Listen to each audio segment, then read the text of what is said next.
درود بیننده‌های عزیز و ارجمند، هواداران همیشگی برنامه‌های ورزشی شبکه ورزش، اینک برنامه 90 دقیقه با منظور شما می‌گردد و ما امروز راجع به بازی‌های دور 22 چمپیونات مملکت بین دسته‌های لیگ عالی حرف خواهیم زد. چون همیشه در مهمانی برنامه ما سپون خوجاموف، کارشناس فوتبال، سابق بازیگر تیم ملی قرار دارند و ما اطراف بازی‌های دور 22 عین حال حرف خواهیم زد. خوش آمدید به برنامه و بیایید متوجه بشیم به نتیجه بازی‌های دور 22 چمپیونات مملکت. 5 دور برگزار شد. دیداری اول میان دسته‌های روشن و دوشنبه بود که با حساب 2-0 به نفع میزبانان جنبش گردید. کوکتوش با 5 گل به جواب بر اسخات غلبه کرد. استرافشان هم در سفر با 1 گل سعید مختار عظیموف بر خطلان دست بالا شد که داومی 4 سال آنها در سفر غلبه کردن نمیتوانستند. دیداری فایسکان کلوب مرکزی ورزش ارتش با نفع دسته ارتش جنبش شد با حساب 3-1 و بازی مرکزی میان استقلال و خوجند مساوی 0-0 به پایان رسید. کدام نتیجه برای شما غیر چشم داشت و آیا شما باور داشتید که در این بازی استقلال و خوجند بازی را مساوی انجام میدهند بدون گل؟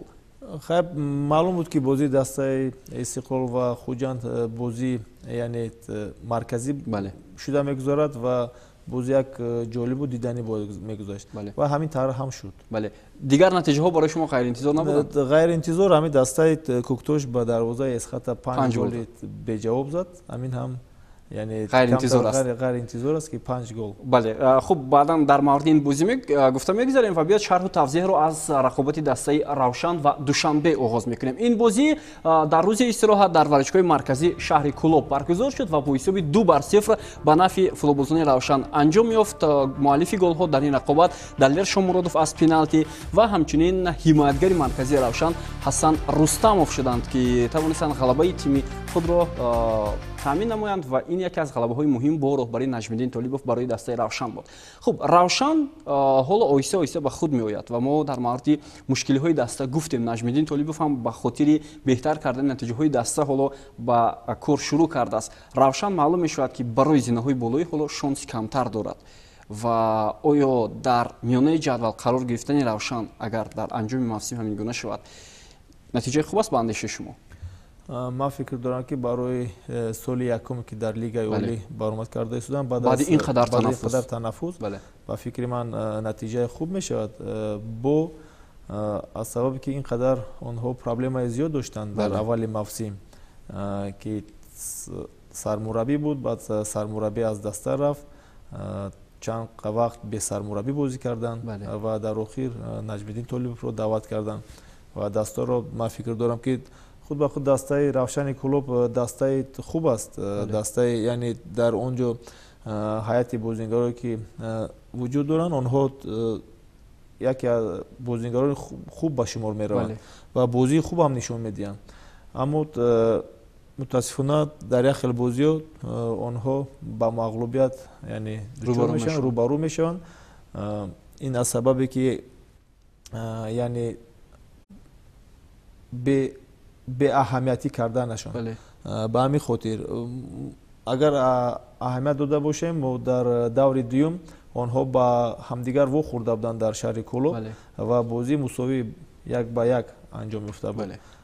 این هم من فکر دارم که روشن از این بازی یعنی یک خلاصه خوب برآورد و در همون دور سرمربی نداشتند و پس از آمدن نجم‌الدین طالبوف من فکر دارم که رنگ بازی روشن کلوب تغییر یافته است و رو به بهبودی است. من فکر دارم که آنها پس از آن همین غلبه موقع خود رو باز هم استوارتر کردن در لیگ عالی. خب در روشن ما میدونیم که حالا به حیث لیدری دسته بازیگرانی که سن سالشون تو با جای رفته است بازی میکنن. مثلا دلیر شامورودوف از ضربه پنالتی گل زد، بعداً گل دوم با حسن رستموف تعلق دارد. خب فکرها در مورد آن که میگویند بازیگران سابقه دار اونقدر نتیجه نمیدهند اما در روشن ببینید بسیار خوب نتیجه داده ایستاده است. من میخواستم در همین مورد روشن میانداختید و گل حسن رستموف را هم دیدیم که یکی از گل‌های زیبای دور هم بود.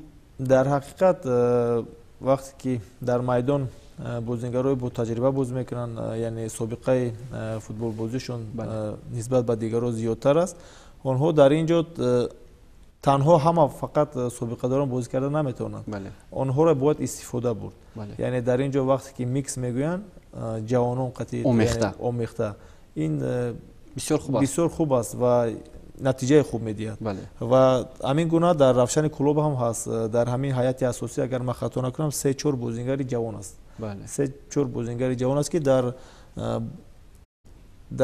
гӯям ки дар бари ҳамин бозингаро ки собиқадорон бозӣ мекунанд, онҳо аз онҳо меомӯзанд, яъне як таҷрибаи хуб мегиранд ва ин дар оянда ба фоидаи онҳо анҷом меёбад. ба назари шумо душанбе метавонад наҷот ёбад дар мавсими имсоли лигаи олӣ ё аллакай дер шудааст? олӣ дер нашудааст, лекин ман фикр дорам ки хеле душвор аст ва мо дар барномаҳои пешина гуфта гузошта будем ки онҳо мавқеи худро дар лигаи олӣ нигоҳ доштан байни ҳамдигар ҳал мекунанд. Агар ман хато накунам, ҳамин бозӣ даври оянда, яъне даври 23 лигаи олӣ тоҷикистон баргузор мегардад. Дар ин ҷо ба фикрам Файсканд бо дастаи Душанбе вомехӯрад. яке аз бозиҳои асосӣ ки гӯям хато намекунад. خب تشکر زیاد و بیاید گوش می‌اندازیم با سخن‌های سرمربی دسته روشن نجم‌الدین طلیبوف که بعد از همین رقابت با خبرنگاران بیان داشت. امروز بازی ما خیلی بازی که سه خل در کار بود، هم دسته ما با هم دسته دوشنبه با هر یک دسته می‌خواست که این بازی رو غلبه کند و بازی با خطاگی‌های بسیار وای می‌شدم. با این نگاه نکرده در دویم تایم فوتبال ما حساب رو کشوده کردم. خب اینم اندیشوی نجم‌الدین طلیبوف بود کوتاه در مورد پیروزی دسته روشن و اکنون میگذاریم با رقابتی با گفته شما غیر انتظار در این دور. کوکتوش با حساب 5-0 بر اسخات غلبه کرد. با اسخات چی شده است در موسم امسال؟ یگان مشکلاتی جدی در این دسته دیده می شود. اگر به هیئت توجه کنیم، همون هیئت بازی کرد در مقابل با استثنای چند نفر در مقابل کوکتوش، ولی اونها با حساب کلان با باخت رو برو شدند. اگر دور اولی چمپیونات رو مرحله اولی چمپیونات رو مقایسه کنیم، این اسخات اون اسخات نیست. در حقیقت همین طور است، برای که در اولی موسم وقتی که ما مشاهدت میکردیم اسخات یک فوتبالی خوب نشون میداد و همه توجه به همون دسته اسخات بود که از لیگ یکم به لیگ اولی یکم بار برآمده اینقدر نتیجه خوب نشان داده شده است و در حقیقت بازی خوب هم نشان داده شده بودند.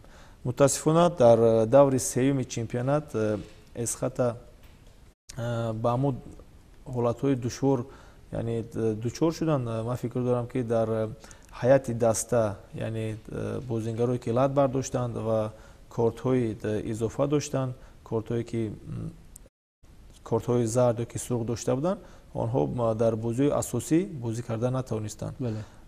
و یک نشانزن یعنی یک هجومگری بهترین بود، لیگانر کبیر تورایف، او هم دسته رو ترک کرد. من فکر دارم با کدام سبب؟ با سبب مالیوی میگویند عین حال. نه، با فکر من اگر من خطا نکنم من با مربیان هم صحبت شده بودم، با او یک پیشنهادی از خارجه هم شده بود است، به همین خاطر او پیشنهاد آنها را قبول کرد و با او دسته شامل شد. آیا چگونه بازیگری که حالا شرطنامه دارد تا آخر موسم با دسته اسخات و ترانسفر به انجام رسیده است ترک دسته میکند، آیا این درست است؟ نه، در اینجا وقتی که آنها قرارداد امضا میکنند یا که شرطنامه امضا میکنند، آنها با همدیگر صحبت میکنند که در حالتی که به من یگان پیشنهاد شود، یگان دعوت اگر شود که از خارج کشور، در همین حالت شما باید برای من یعنی در شرطنامه درج میگردد. بله ممکن که آنها با همدیگر هم صحبت داشته باشند. در حالتی که اگر این صحبت ها که نشده باشد، قرارداد که مثلا به امضا رسیده باشد، اون بازیگر یعنی یگان جا هم که رود رفتن نمیتوند از دسته، میتوند تنها ترک کند یگان جا رود، یکی بازی کردن نمیتوند. خب یکی از خبرهایی که از مربیان ما خبردار شدیم، اونها گفتن که با دیگر دسته یعنی خارج کشور رفته است. بله. سبب اساسی باخت و ناکامی اسخات را شما در همین می‌بینید؟ نه تنها در همین بازیگر، یکی از سبب‌ها همین است، برای اینکه یکی هجوم کننده بهترین بود و اکثریت گل‌های اسخات رو همین بازیگر با نشان می‌رساند. و حالا جهانگیر ارگاشف است بازیگری که در تیم ملی تجربه خیلی زیاد دارد. بله، جهانگیر ارگاشف وقتی که با دسته اسخات یعنی برگشت، در اولی بازی خوب نشان داد و متاسفانه لات برداشت. بله. برای که ما هم با او هم صحبت شده بودیم، گفت که این حال ما در یک حالتی نه اونقدر خوب قرار دارم برای اینکه سلامتی یعنی پوچش آسیب برداشته است و بازی خوب نشان نداده، نمیتواند نشان داده. بله. خب تشکر زیاد.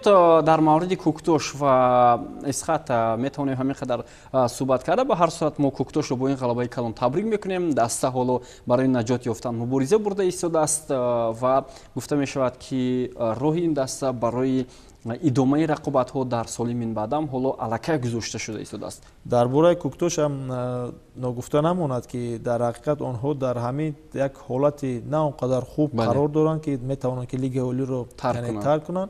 آنها سرجم شدند. بله. آنها این حال با فکرم سرمربی ندارند. بله. همین سوال رو گفتنی هستم که کوکتوش به سرمربی نتیجه آمده است. بله. رمود اگر خطا نکنم محمد جان است در اونجا و علی جان بازیگر تیم این حال با فکرم مشغلات رو همون گذرانده است با علی جان یک جا و امین ها توانستند که دسته رو سرجم کنند و با بازی برارند و نشان دادم خوب است. و من فکر دارم که اگر کوکتوش یعنی سرجم شود و فکرش رو تنها در لیگ اولی موقع خود رو نگاه داشتن مبارزه برات در هر یک باقی مانده بازی اگر همین خیلی بازی کند من فکر دارم که کوکتوش موقع خود رو نگاه می‌دارد. بله. تشکر زیاد. و اکنون میگذاریم به شرح رقابت دسته های ختلان و استرافشان. این بازی هم یکی از رقابت های مهم در دور 22 چمپیونات مملکت بود. بازی در ورزشگاه مرکزی شهر بختر برگزار شد و با حساب 1-0 به نفع دسته استرافشان به انجام رسید و این بازی مثلا میپرسیم در ورزشگاه نوح جلالدین بلخی برگزار گردید و یگانه گل هم با سید مختار عظیمов تعلق دارد که از پنالتی با دروازه دسته ختلان زد. خب در عموم گفته می شود که این از همه بازی مهمی استرافشان بود که در تمام 4 سال اخیر آنها در ختلان غلبه کرده نمیتوانستند در سفر و فکر میکنم این یک گویم که تهلکه داد به بازیگران استرافشان تا موقع خود را برای زینه سوم چمپیونات ادامه دهند. درست. اگر ما در صحبت‌های قبلی را اگر نگاه کنیم در اونجا هم سرمربی و هم بازیگران یعنی آنها نیت دارند که در سال آینده در لیگ جام کنفدراسیون آسیا یعنی اشتراک کنند و برای اونجا اشتراک کردن اقلا باید جای سوم رو اشغال کنند برای اینکه آنها اگر من خطا نکنم از جام تاجیکستان یعنی محروم شدن. آنها در حالتی که اگر استقلال هم چمپیون شد هم جام رو با دست آورد جای سوم موقعی که سوم رو اشغال کردن روخت میگیرد با جام کنفدراسیون آسیا. خب دو کارت سرخ بود در این بازی. عموما این نمیتونست تاثیرگذار باشد در همین رقابت. هم بازیگری دسته ختلان خوش وقت میرفت هم بازیگری دسته استرافشان با اختیار قلنده رفت. با فکر من نه، برای اینکه در اینجا اگر اهمیت دیم یعنی وقت های کارت هایی که آنها سرخ گرفتن یکی فقط خطا نکنم 63 دقیقه که 66 بین 3 دقیقه ده آنها یعنی حیات دستاشون برابر شد. برای اونقدر این نه اونقدر تاثیر خود رو میرسوند و استرافشان با فکرم فهمیدن که اگر آنها خواهند که برای موقع سوم مبارزه برند این بازی رو باید حتما با فایده خود غلبه با فایده خود حل کنند. برای اینکه اگر در اینجا اگر استرافشان با باخت دچار میشد آنها یعنی برای شانس هم کمتر اگر گویم که قریبی که نیست میشد. بله. خب تا کدام اندازه در همین دوره‌ای که کلوب مرکزی ورزش ارتش سیسی موفقیت‌های خود را ادامه می‌دهد استرافشان میتواند با این دسته برابر شود؟ آنها با خود بازی دارند. بله. آنها با خود بازی دارند و تا همین بازی را اگر آنها به خطا روند من فکر دارم بازی‌های دشوارتر در پیش است. بله. برای اینکه دسته کلوب مرکزی ورزش ارتش با دسته استقلال هم بازی نکرده است و با دسته یعنی استرافشان هم بازی نکرده است و من فکر دارم همین بازیو حل کننده است. خب بغیر از استرافشن کلوب مرکزی ورزش ارتش دیگر دستا نمیتونند برای زینسی مبارزه برده؟ میتوانند در حالتی که این دستا تنها با مغلوبیت دچار شوند و او دستایی که در قفا هستند یعنی خطلون باید تنها در بازی آینده باید غلبه کرد. بله. در همه حالت میتواند به جای سوم مبارزه برد. بله. تشکر زیاد و بیننده عزیز بیایید با سخنهای سرمربی دسته سرافشان محمد جان حبیب‌الله و سخن سرمربی دسته خطلون اصلین حبیب‌الله بعد از همین رقابت گوش می‌اندازیم. که سولوی طولانی دسته سرافشان غلبه کرده نمیتونست به دسته خطلون تبریک کنم. عموما درباره بازی گفتنیم که اول بازی خیلی که ما دیدیم دسته بازی خوبیشون داد. البته در قسمت اول بازی همون چیای گلزنی را ما نتونستیم، حالت گلزنی هم داشتیم لیکن البته تا آخر رسوندن نتونستیم. در قسمت دیمی بازی اول سر کردیم ما فقط در هجوم بودیم پای در پای بگیم در خط هجوم بازیگران ما بسیار حالت گلزنی خوب پیدا کرده بودیم. در اول بازی دو تا حالت گلزنی خوب بود لیکن عموما من گفتنم امروز فرق ندارد که ما از جریمه 11 متر گل زدیم. با بازی ما امروز خیلی بازی خوب که ما بازی دسته خیلی روزی هم برای که در سفر بار اول است که دسته یک بازی خوبی شون میتید که هر یک بازیگر نمو بگیم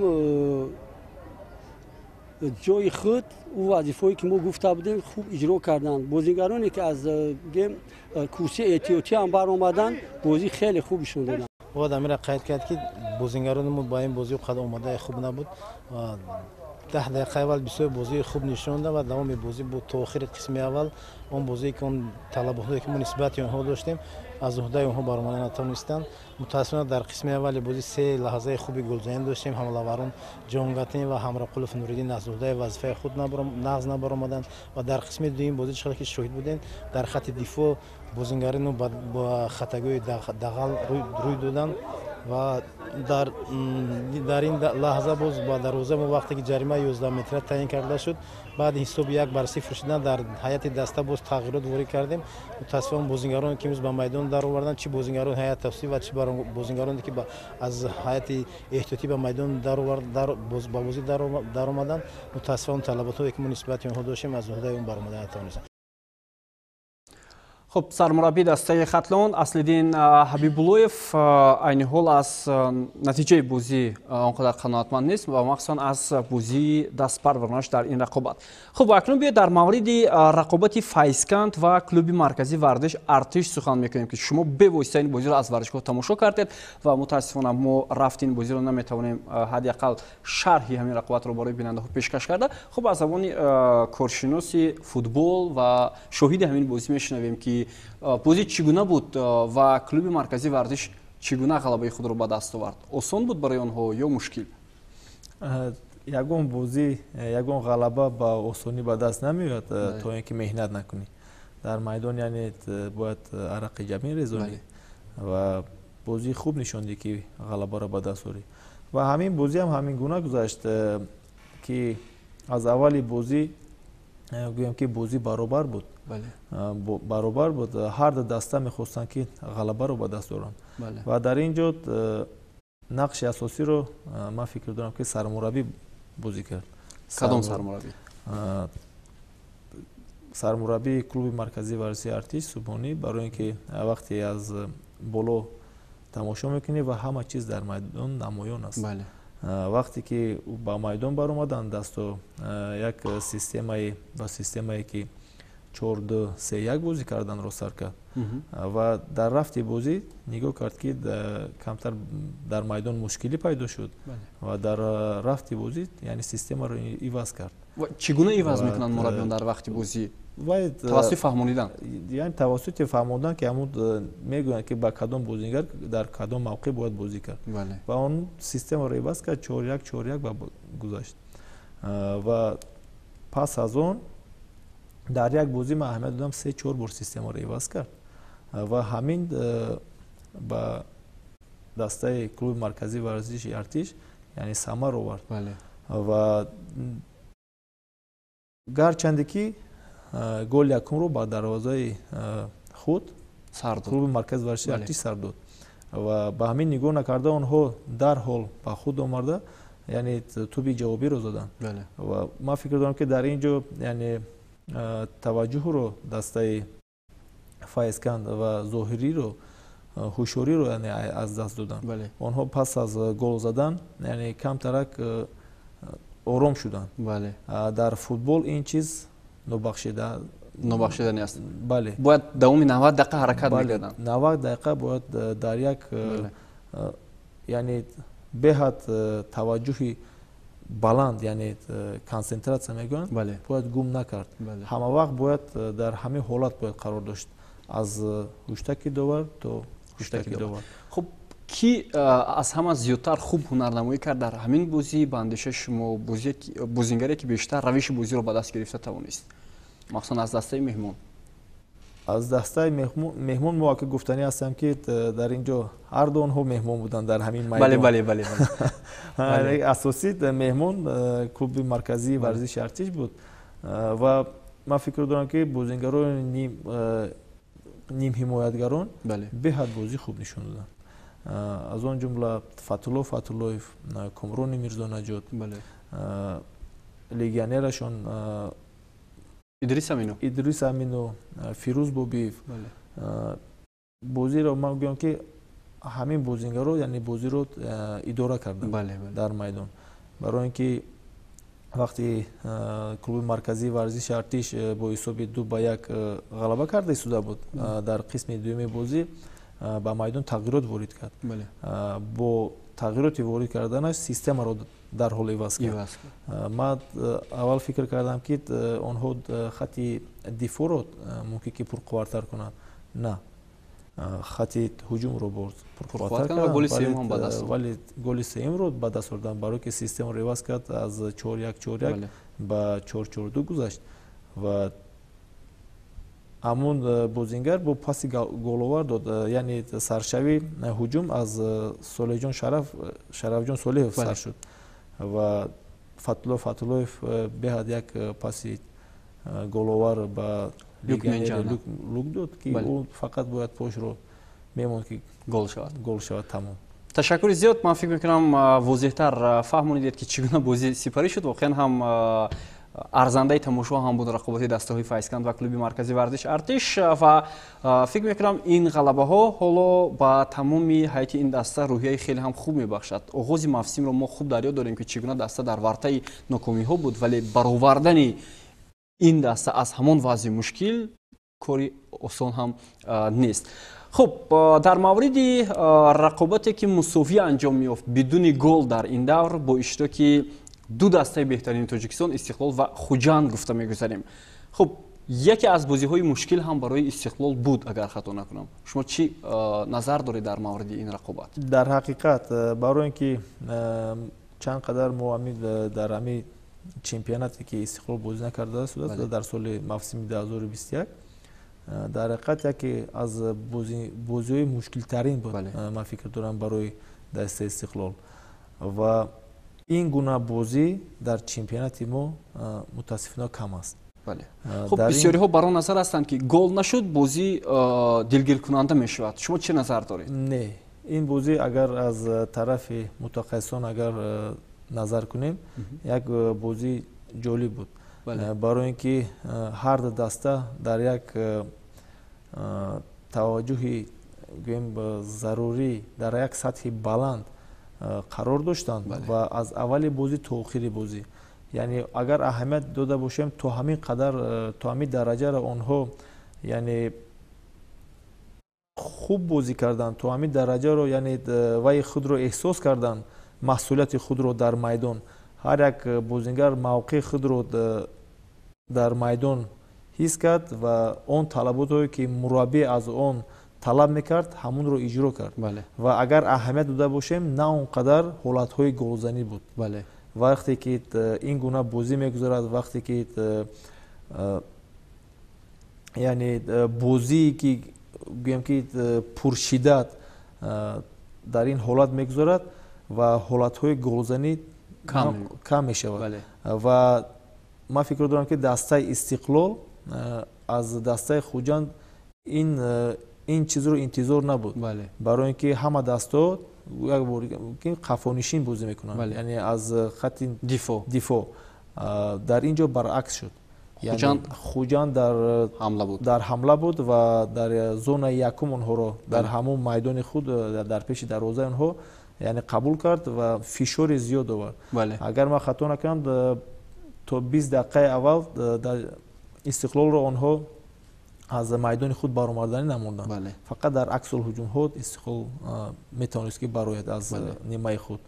Ва дар нимаи дуюм ман фикр дорам ки мураббиёни истиқлол ба тағйирот ворид карданд, яъне мавқеи бозингаронро муайян карданд ва дар ҳайати истиқлол яъне тағйирот ворид карданд ва танҳо дар қисми дуюми бозӣ камтарак дигар ранг гирифт ва истиқлол камтарак фишори худро зиёдтар кард.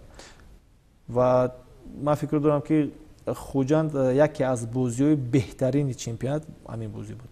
барои дастаи хуҷанд ба фикри инфиродии ман, барои ин ки ба дастаи истиқлол, дастаи хуҷанд, яъне ман ёд надорам ки онҳо кай мусовӣ дар сафар анҷом дода бошанд. Агар мумкин хато накунам 10 сол пеш буд. Ва дар мавсими ҳамин сола ягона дастае ки истиқлол ба дарвозаи ӯ гол зада натавонист. Яъне дар ҳамин давр ба дастаи хуҷанд. Агар хато накунам ҳамин тавр аст. Боз як бор дигар агар статистикаро бардорем, барои ин ки ба дилхоҳ дастае ки онҳо қабул карданд дар мавсими ҳамин сола, ба ҳамаи дарвоза онҳо тӯб ворид карданд.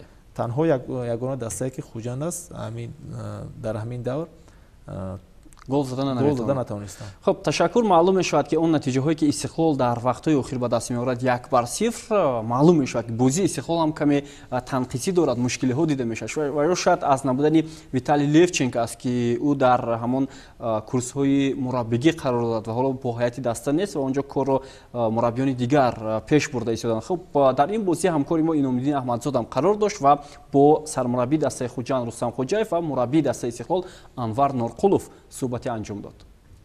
فکر من بازی خیلی خوب گذشت، چون که ما میدونیم دسته استقلال چند سال اخیر یکی از دستای بهترین جمهوری است و اشتراکچی لیگ چمپیون‌ها هست. برای همون به فکر من بازیگرای ما در این بازی خیلی هنری خوب نشان دادن و رحمت به بازیگران که انتظام بازی از اول تا آخر بود. لیکن اون چیزایی که ما میخواستیم در هجوم نتونستیم به عمل بیاریم. لیکن من از بازی دسته خود قناعتمند هستم. خب نسبت بازی که در اول موسم بود، بازی امروزه به نهایت فرق کننده بود. این رو شما از لحاظ پرقوت شدن دسته خوجان میبینید یا اینکه ضعیفی استقلال؟ من درباره استقلال چی گفتن نمیخوام. من درباره دسته خود میتونم فقط گپ زنم. به فکر من در اون بازیایی که وقتی انتظام بازی هست، بازی دسته خیلی خوب است. لیکن در یک خیلی بازی‌ها بازیگرا کمتر نمیدونم از سبب چی انتظام را گم میکنن و از همین سبب اون مشکلی که هست و اون بازیایی که با نتیجه با ما که معقول نیست با اون چیزا میبیارد. برای همین به فکر من چون که تکرار میکنم همین خیلی بازی، همین خیلی انتظام و همین خیلی حرکت بازی اگر در همه بازی ها باشد، ما از دسته خود از بازیگرای خود باوری داریم که میتونن بازی خیلی خوب نشان دهند. واقعا انتظام بازی و اینکه نظام بازی دسته خوجند امروز خیلی خوب بود و درباره انتظام بازی گفتیم، درباره انتظام بازیگران هم بگیم. از نگاه شما امروز بعضی از رویدادهایی که در میدان از جانب داور و بازیگران دیگر به میان آمدن چگونه این رو شما همچون یک سرمربی شرح داده میتوانید؟ من یک چیز رو فقط تکرار میکنم. من نمیخوام در کاری داوران خوشم. در فدراسیون فوتبال هست آدمایی که به این چیزا نظر میکنن، لیکن این بازی ها دسته استقلال خوجند چون که میدونیم همه وقت همیشه میگذارن و به این چیزا نگاه نکرده، چون که من با یک بار تکرار میکنم به هر دو دسته بازی خوب نشان دادن. Обе команды настроились, и видно было по настрою, что Хаджан тщательно готовился на нашу игру с Истиклолом. Получилась такая боевая ничья, можно сказать. خب خط هجومی دسته استقلال اونقدر فعال نبود، مخصوصا منوچهر جلیلوف، شروانی ماباچوف، بعدا رستم با بازی اومد. امکانیات‌ها خیلی کم بود. این ضعفی خط هجومی اون که در خط نیمه حمایه چیزی نمی‌رسید. То, что мы планировали, к сожалению, конечно, мы не все воплотили. Да. У нас много чего не получалось. И были несколько таких выходов хороших. Ну, у ребят не получилось использовать эти моменты. Но, как говорится, это футбол. Иногда и бывает такое тоже, что не все получается. و در بازی‌های بعدی تا جای بعضی بازی‌های جدی هست برای دسته استقلال. آیا از نگاه شما هر چیز زودتر به قهرمانی رسیدن امکان دارد یا اینکه باز همینگونه نتیجه خواهد بود؟ Не, ну еще несколько игр впереди, так что ничего страшного, я считаю, не произошло. Ребята тоже выложились. И дальше есть еще несколько игр, будем дальше работать. و چیز دیگر همچون سرمربی اون رویدادهایی که از جانب مخصوصا علیشیر جلیلوف و منوچهر جلیلوف و دیگر بازیگران با داور بود و در پایان قسم اولی رقابت هم ما دیدیم که بیرون از میدان کمی بحث بودن. از نگاه یک سرمربی این چگونه است؟ چگونه شرح داده میتوانید این حالت رو شما؟ Ну, это футбол, я еще раз повторяюсь, футбол контактная игра. Да, бывает, что и бьют по ногам, и были обоюдные такие стыки, такие вот серьезные. Но там есть судья, он ему, как говорится, виднее, и мы в судейство не вмешиваемся, поэтому, да, может быть, где-то бываем недовольными решениями арбитров, но это они на поле, они решают. خب رقابت دستای استقلال و خوجند گفتیم مساوی بدون گل به انجام رسید و در این رقابت هم بحث‌ها زیاد بودند با داور از جانب بازیگران. شما همچون کارشناس چی گفته میتوانید مثلا بعد از اون که کارت زرد رو به علیشیر جلیلوف داور نشان داد و حتی تحقیر داور هم بود از جانب بازیگران، من همین گونه ادای بازیگران شما چی گونه بها میدهید؟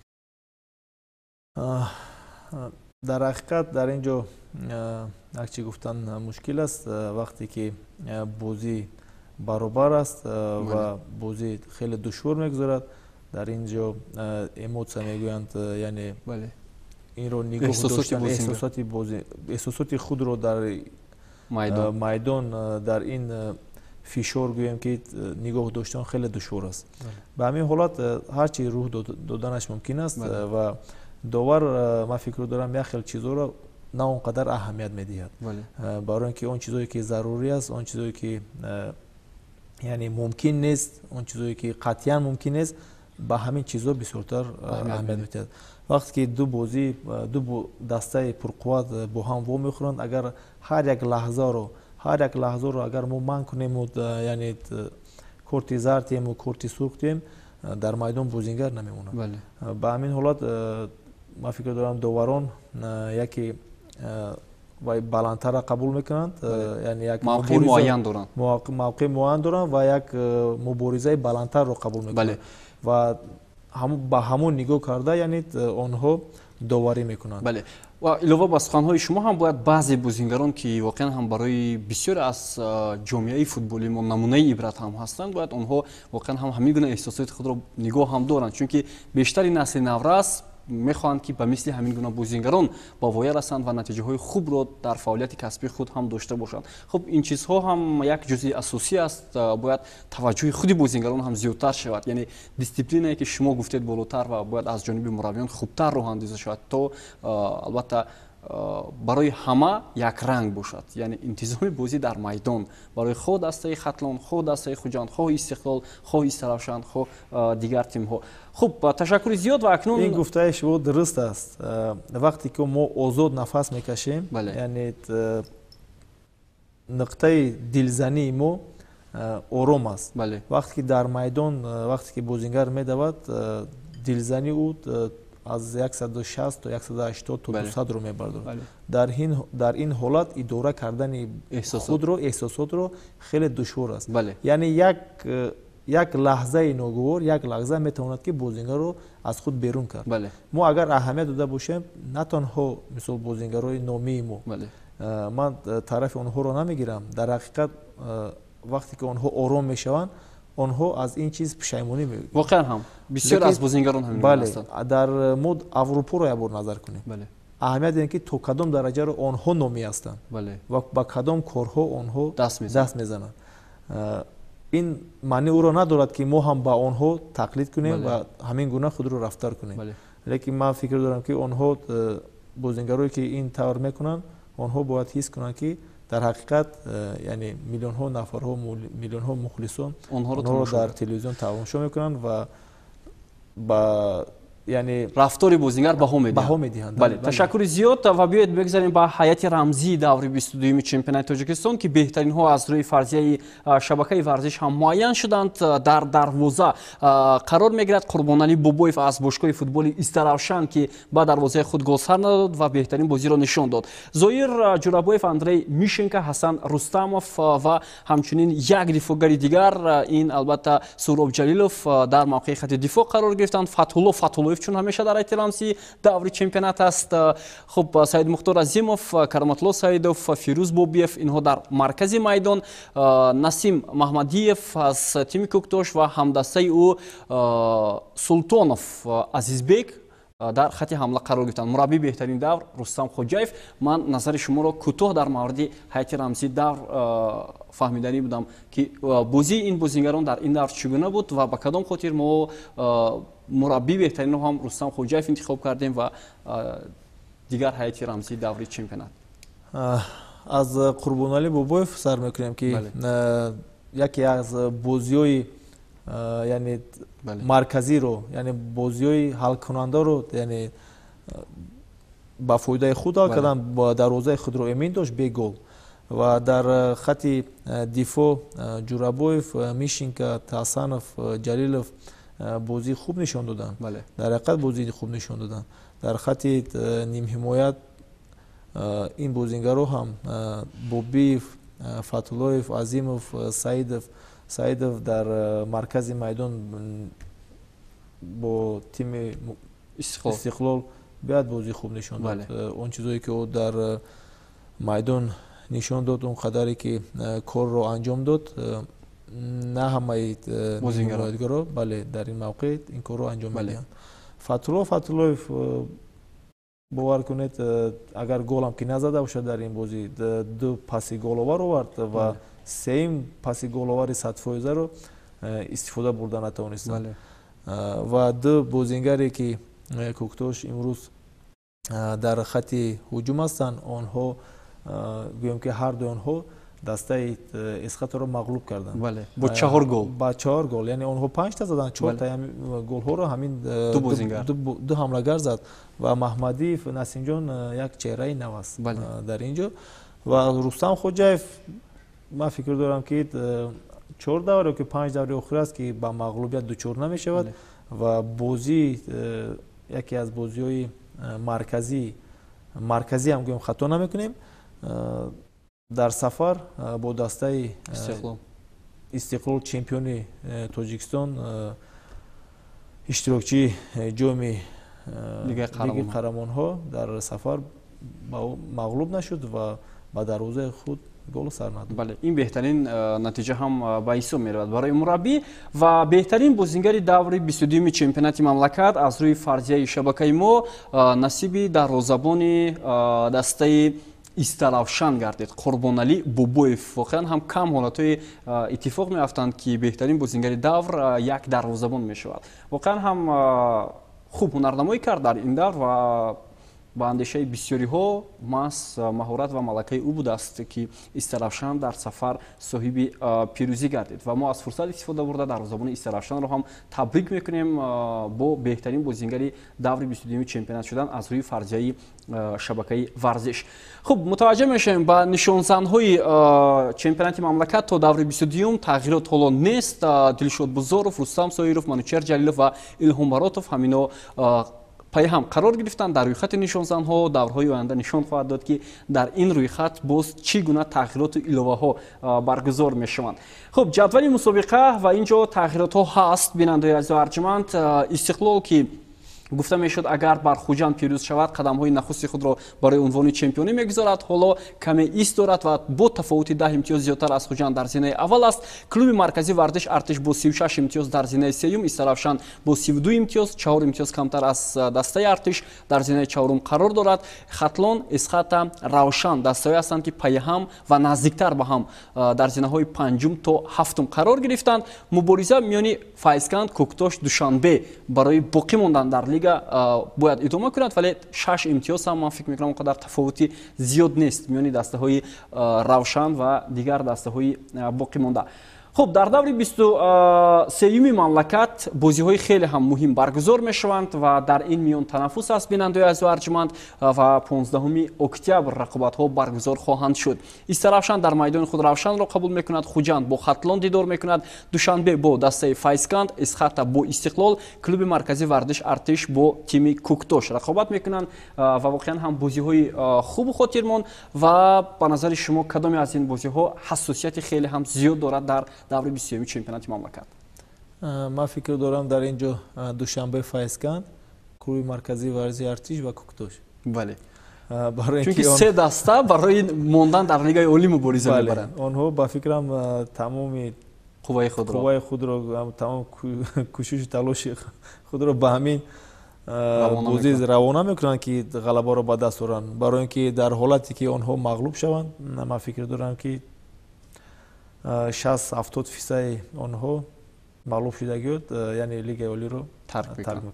تشکر زیاد دوستان ارجمند. این برنامه 90 دقیقه بود که ما راجع به بازی‌های دور 22 چمپیونات مملکت حرف زدیم. در مهمانی ما چون همیشه سپون خوجامov قرار داشتند. خوش آمدید به برنامه و البته با برگزار شدن بازی‌های دور 23 هم ما در مورد این رقابت‌ها شرح و توضیح خواهیم داد و یادآور میشیم که چمپیونات موسم امسال تو سرشوی ماه دکبر ادامه خواهد کرد. رقابت‌های پرشدت در پیش ما و شما را انتظار است و امیدوار میشیم که چمپیونات مملکت رو پیگیر میشوید و دسته‌های خود را در این مسابقه طرفداری میکنید. از مهمانی برنامه بار دیگر استوری سپاس میکنیم و در همین جا برنامه 90 دقیقه را به انجام میرسانیم. تا نشریه دیگر صحتمند و پیروز باشید.